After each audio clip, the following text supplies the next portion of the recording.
نحمده ونصلی علی رسولہ الکریم اما بعد فاعوذ باللہ من الشیطان الرجیم بسم اللہ الرحمن الرحیم واستعینوا بالصبر والصلاۃ صدق اللہ مولانا العلی العظیم۔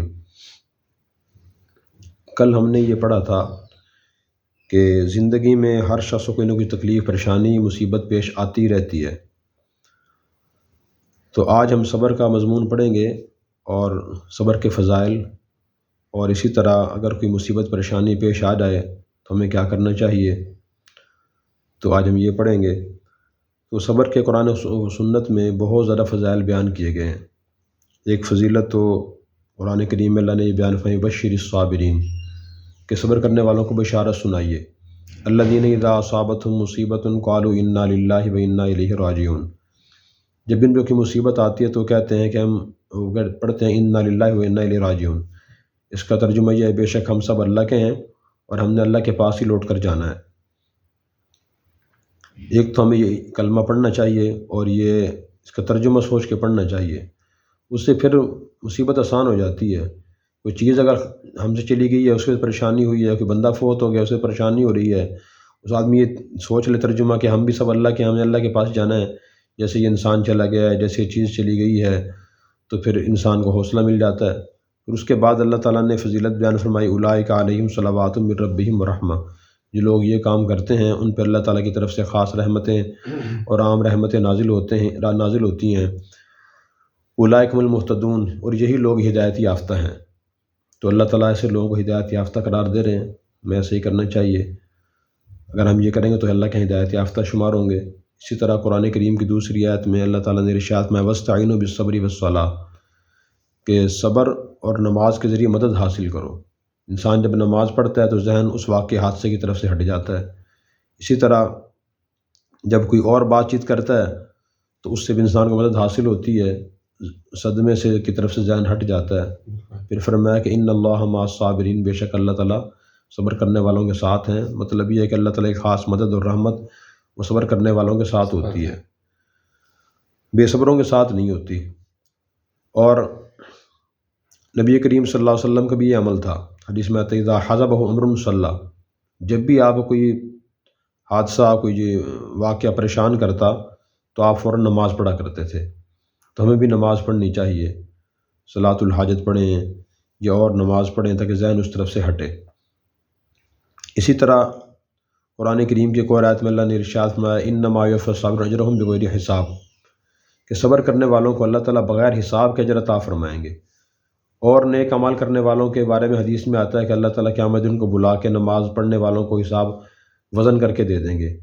اسی طرح صدقہ خیرات کرنے والوں کا حساب وزن کر کے دے دیں گے، لیکن صبر کرنے والوں کا اجر بغیر حساب کے ہوگا۔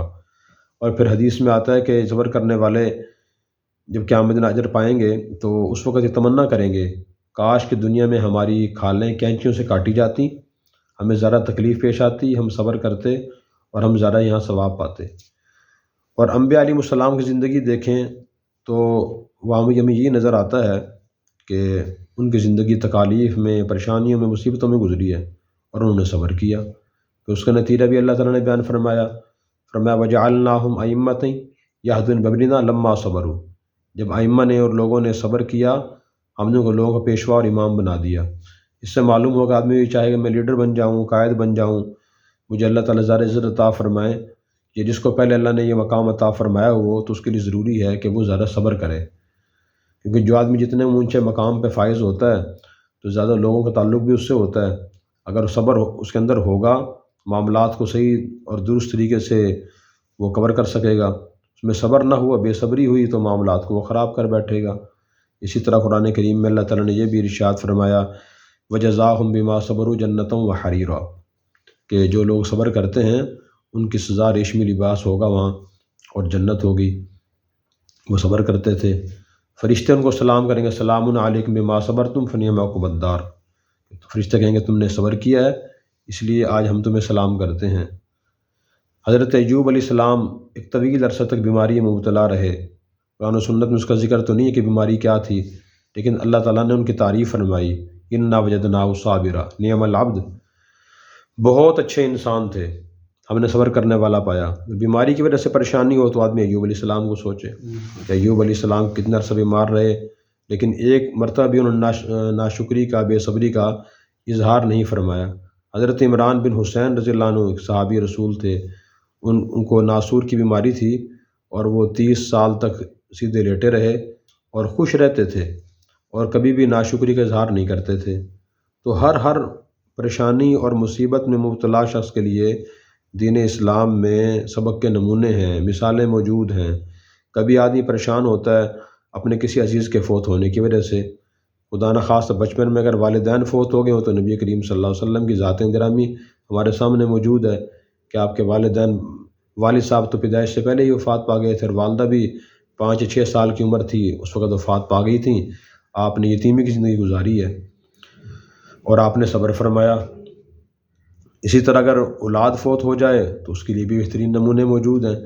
حضرت معاذ بن جبل رضی اللہ تعالیٰ عنہ کے بیٹے فوت ہوئے، یمن کے گورنر تھے، آپ تشریف نہ لے جا سکے، آپ نے خط لکھا، احادیث میں وہ خط موجود ہے۔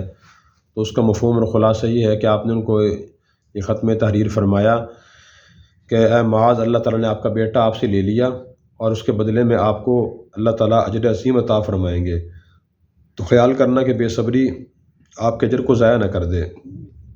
اور یہ فرمایا ان للہ ما اخذ وله ما اعطى ولکل عنده اجل مسمى او کما قال علیہ السلام، کہ جو کچھ اللہ نے عطا فرمایا ہے وہ اسی کا ہے، جو کچھ وہ لے لے وہ بھی اسی کا ہے، اور ہر چیز کی اللہ کے یہاں مدت اور وقت مقرر ہے، اس کے بعد اللہ تعالیٰ وہ لے لیتے ہیں۔ پھر یہ بھی فرمایا کہ ہمارے پاس یہ مال و دولت اور یہ اولاد، گھر والے، یہ سارا اللہ تعالیٰ کی طرف سے سپرد کی امانتیں ہوتی ہیں۔